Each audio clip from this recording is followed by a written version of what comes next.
Hi friends, welcome to Pendems kitchen. ఈరోజు వీడియోలో మనందరికి కూడా చాలా బాగా ఉపయోగపడే విధంగా హెల్తీగా అలాగే రుచిగా ఆల్ ఇన్ వన్ రాగి బ్యాటర్ని ఎలా ప్రిపేర్ చేసుకోవచ్చో చూపించబోతున్నాను.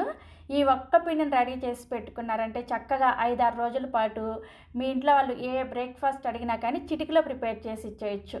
ఈ పిండితో మీరు మెత్తటి స్పాంజ్ లాంటి ఇడ్లీని ప్రిపేర్ చేసుకోవచ్చు, క్రిస్పీగా దోశను వేసుకోవచ్చు, అలాగే ఊతప్పం, గుంత పొంగనాలు, అలాగే దోశ వెరైటీస్ ఏవైనా సరే ఈ బ్యాటర్తో ప్రిపేర్ చేసుకోవచ్చు. సో ఇక ఏమాత్రం ఆలస్యం చేయకుండా మనందరికి కూడా ఎంతో బాగా ఉపయోగపడే విధంగా ఈ రాగి బ్యాటర్ని పక్కా కొలతలతోటి ఎలా ప్రిపేర్ చేసుకోవచ్చో వీడియోలోకి వెళ్ళి చూసేయండి. ఈ రాగి బ్యాటర్ని ప్రిపేర్ చేసుకోవడం కోసం ఇలా ఒక పెద్ద గిన్నెని తీసుకొని ఇందులోకి 1.5 కప్పుల రాగుల్ని వేసుకోండి. మీరు ఇక్కడ నేను చూపించబోయే ఇంగ్రీడియంట్స్ అన్నీ కూడా కొలుచుకోవడం కోసం ఒక గిన్నెని కానీ గ్లాసుని కానీ సెట్ చేసుకోండి. అప్పుడే మీకు ఈ రాగి బ్యాటర్ అనేది పర్ఫెక్ట్గా వస్తుంది అనమాట. నెక్స్ట్ ఇందులోకి అదే కప్పుతోటి 1 కప్పు ఇడ్లీ బియ్యాన్ని వేసుకోండి. ఇలా ఇడ్లీ బియ్యం వేసుకోవడం వల్ల ఇడ్లీలు చాలా పర్ఫెక్ట్గా వస్తాయి. మీకు ఒకవేళ ఇడ్లీ బియ్యం దొరకకపోతే నార్మల్ రేషన్ బియ్యాన్ని కూడా వేసుకోవచ్చు. నెక్స్ట్ ఇందులోకి అదే కప్పుతోటి 1/2 కప్పు మినపగుళ్ళని వేసుకోండి. తర్వాత ఇందులోకి 1 టీ స్పూన్ దాకా మెంతులను కూడా వేసేసుకొని ఇవన్నీ కూడా శుభ్రంగా కనీసం 4-5 సార్లు కడగండి. రాగుల్లో ఎక్కువగా ధూళి ఉంటుంది కాబట్టి ఎక్కువ సార్లు కడగాలన్నమాట. ఎక్కువ సార్లు ఒక 4-5 సార్లు కడిగిన తర్వాత ఆ నీళ్ళన్నీ కూడా తీసేసి మళ్ళీ తిరిగి నీళ్ళని పోసేసుకొని వీటన్నిటిని కూడా ఒక 6 గంటల సేపు నానబెట్టుకోవాలి. సో నెక్స్ట్ ఇప్పుడు ఇంకొక గిన్నెని తీసుకొని ఇందులోకి సేమ్ కప్పుతోటి 1/2 కప్పు లావుగా ఉండే అటుకులను వేసుకొని ఈ అటుకులను కూడా 1-2 సార్లు శుభ్రంగా కడిగేసి ఆ నీళ్ళన్నీ కూడా తీసేసి ఇందులోకి మీరు తాగే మంచినీళ్ళని పోసుకొని వీటిని కూడా సపరేట్గా ఒక 6 గంటల సేపు నానబెట్టేసుకోండి. మీరు కావాలంటే రాగుల్ని గ్రైండ్ చేసుకునే ఒక 10 నిమిషాల ముందు కూడా ఈ అటుకులు నానబెట్టుకోవచ్చు. నేనైతే ముందుగానే నానబెట్టేసుకుంటున్నాను అనమాట. సో 6 గంటల తర్వాత మీకు చూపిస్తున్నాను, చూసారా, మనం నానబెట్టిన అటుకులు చక్కగా నానిపోయాయి. అదేవిధంగా రాగులు, మినపప్పు కూడా చక్కగా నానిపోయాయి కదా.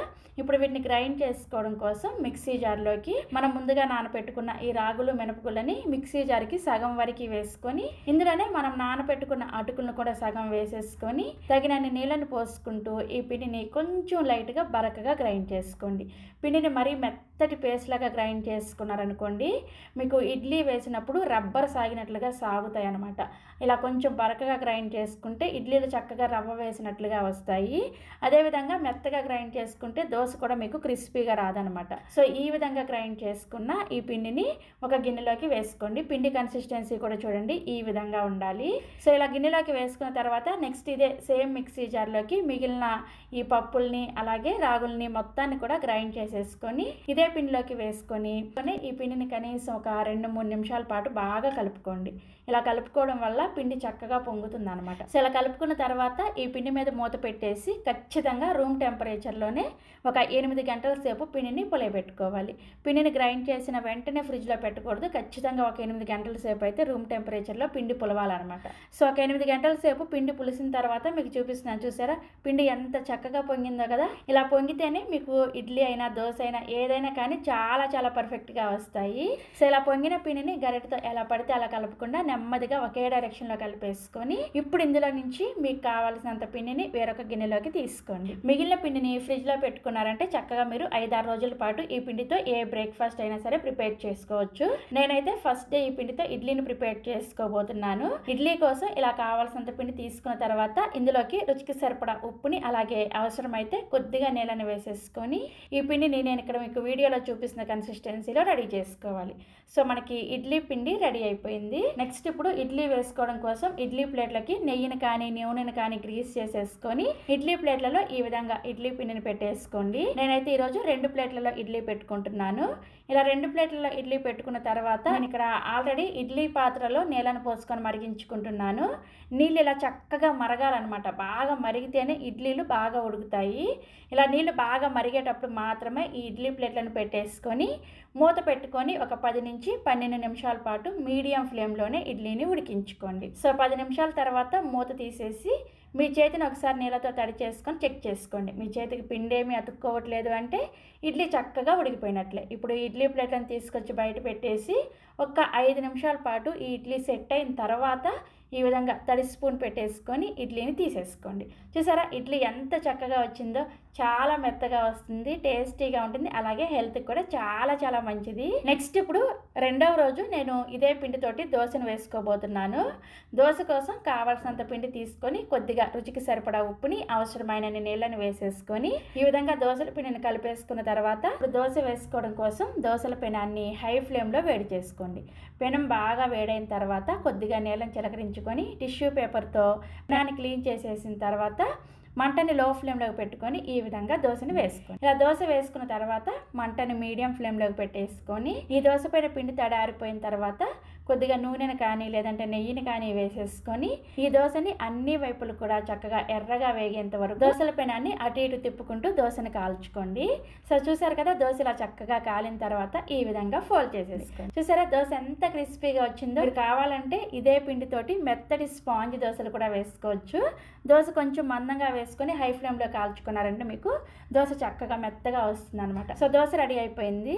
నెక్స్ట్ డే నేను ఊతప్పాన్ని ప్రిపేర్ చేసుకోబోతున్నాను. ఊతప్పం కోసం కావాల్సినంత పిండిని తీసుకొని రుచికి సరిపడా ఉప్పుని, కొద్దిగా నీళ్ళని వేసేసుకొని పిండిని ఇలా కలుపుకున్న తర్వాత ఈ విధంగా ఒక ఫ్రైయింగ్ ప్యాన్ స్టవ్ మీద పెట్టేసుకొని వేడైన తర్వాత ఈ విధంగా మనం ప్రిపేర్ చేసుకున్న పిండితోటి కొంచెం మందంగా సెట్ దోశలాగా వేసుకోండి. ఇలా సెట్ దోశలాగా వేసుకున్న తర్వాత ఇప్పుడు దీని మీద సన్నగా తరిగిన ఉల్లిపాయ ముక్కలు, సన్నగా తరిగిన పచ్చిమిర్చి ముక్కలు, అలాగే చిన్న ముక్కలుగా కట్ చేసుకున్న కొన్ని టమాటా ముక్కలు, అలాగే తురుముకున్న కొద్దిగా క్యారెట్, సన్నగా తరిగిన కొత్తిమీర కొద్దిగా ఇవన్నీ వేసేసుకొని కొద్దిగా నూనెను కానీ నెయ్యిని కానీ వేసేసుకొని మూత పెట్టేసుకొని ఊతప్పాన్ని చక్కగా లో టు మీడియం ఫ్లేమ్లో కాల్చుకోండి. సో ఊతప్పం ఇలా చక్కగా ఒకవైపు కాలిన తర్వాత దీన్ని రెండో వైపు కూడా తిప్పేసుకొని చక్కగా రెండో వైపు కూడా ఊతప్పాన్ని ఇలా కాల్చేసుకొని సర్వింగ్ ప్లేట్లోకి తీసుకోండి. చూసారా ఊతప్పం ఎంత చక్కగా వచ్చిందో. ఇలా ఒక ఊతప్పాన్ని ప్రిపేర్ చేసుకొని మీకు నచ్చిన చట్నీతో సర్వ్ చేసేసుకోండి. సో ఊతప్పం వేసిన తర్వాత మిగిలిన పిండితోటి నేను గుంత పొంగనాలను కూడా ప్రిపేర్ చేశాను. గుంత పొంగనాల కోసం ఇదే పిండిలోకి సన్నగా తరిగిన ఉల్లిపాయ ముక్కలు, పచ్చిమిర్చి ముక్కలు, అలాగే చిన్న ముక్కలుగా కట్ చేసుకున్న టమాటా ముక్కలు, కొద్దిగా తురిమిన క్యారెట్ని, అలాగే సన్నగా తరిగిన కొత్తిమీర ఇవన్నీ వేసేసుకొని పిండిని కలుపుకున్న తర్వాత ఇప్పుడు గుంత పొంగనాల కోసం గుంత పొంగనాల ప్యాన్ని స్టవ్ మీద పెట్టుకొని మీడియం ఫ్లేమ్లో గుంత పొంగనాల ప్యాన్ని వేడి చేసుకోండి. గుంత పొంగనాల ప్యాన్ వేడైన తర్వాత ఇలా కొద్దిగా నూనెను వేసుకొని ప్రతి గుంతలో కూడా 1/4 వంతు వరకు మాత్రమే మనం ప్రిపేర్ చేసుకున్న ఈ పిండిని వేసుకోండి. నిండుగా వేసేసారంటే ఇవి పొంగుతాయి అన్నమాట. అందుకని 1/4 వంతు వరకు మాత్రమే ఈ గుంతల్లో పిండిని వేసుకొని మీడియం ఫ్లేమ్లోనే ఈ గుంత పొంగనాలని కాల్చుకోవాలి.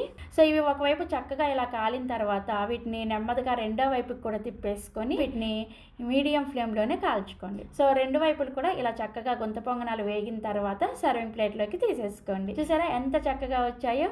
చాలా చాలా రుచిగా కూడా ఉంటాయి. తప్పకుండా ట్రై చేయండి. ఇదే పిండితో మీరు కావాలంటే ఆనియన్ దోశ, మసాలా దోశ, ఎగ్ దోశ ఇలా ఏ దోశలైనా సరే వేసుకోవచ్చు. తప్పకుండా మనందరికి కూడా చాలా బాగా ఉపయోగపడే ఈ హెల్దీ రాగి పేట రెసిపీని మీరు కూడా ట్రై చేస్తారు కదా. ట్రై చేసి టేస్ట్ చేసిన తర్వాత మీ ఫీడ్బ్యాక్ని నాతో షేర్ చేసుకోవడం అస్సలు మర్చిపోకండి. అలాగే మరిన్ని రెసిపీస్ కోసం వెంటనే మన పెండెమ్స్ కిచెన్ని సబ్స్క్రైబ్ చేసేసుకోండి. Thank you.